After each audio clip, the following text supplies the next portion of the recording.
Dr. Todd Boyd here on the Rich Eisen Show. Dr. Boyd, thank you for joining me. Thank you for having me. You bet. I will give you the floor. What is going on in your mind today, Dr. Boyd? I know. Well, there's a lot going on. It's hard to even narrow it down to one or two things.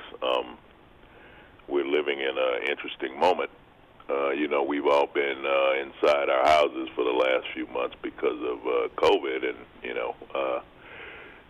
that was traumatic and disruptive enough, something I had never experienced in my life.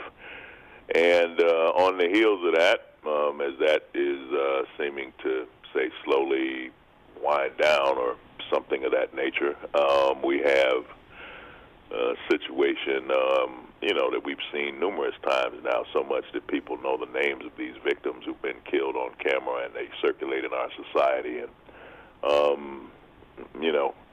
several of them, one right after the other, and then, people's response to it over the last week in the streets. So there's a lot going on, and you try to make sense of it, but you have to live through it at the same time. So you were, if I'm not mistaken, you're a native Detroiter, right? Yes, you're a Michigander, correct? Yes, sir. Okay. So does part of you, are you shocked, surprised at all that we're still having the same conversation that I'm sure you were hearing or seeing on the streets of Detroit as you were growing up there, Dr. Boyd?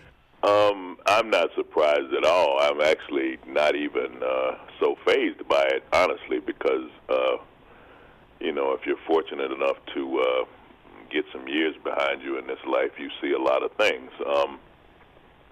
When I was very, very young, Detroit in the late 1960s had a very famous riot, uprising, rebellion, whichever choice of terminology you decide on.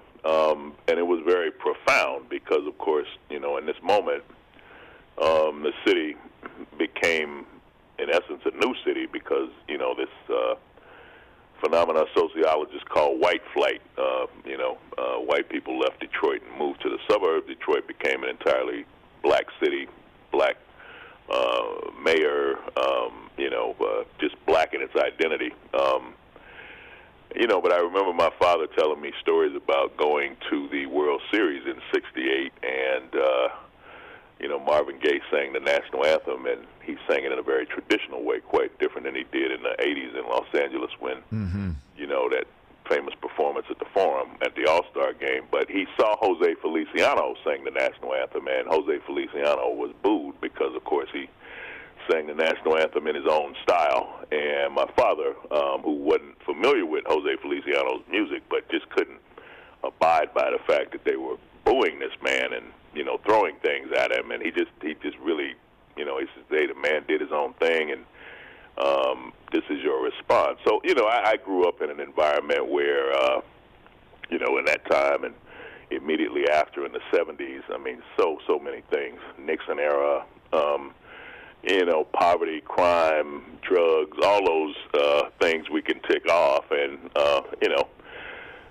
Los Angeles in the early 90s, has come up also quite a bit lately. So, when you live through this enough, you see it, and it takes different shapes and forms. But if the root causes don't change, then you can expect, a recurrence. And I think that's what we're seeing now. People just have a really stronger response to it, and at the same time, you're able to see it spread out on social media in ways that you were not able to see in times previous. So it's different in that regard, but in other ways it's the same.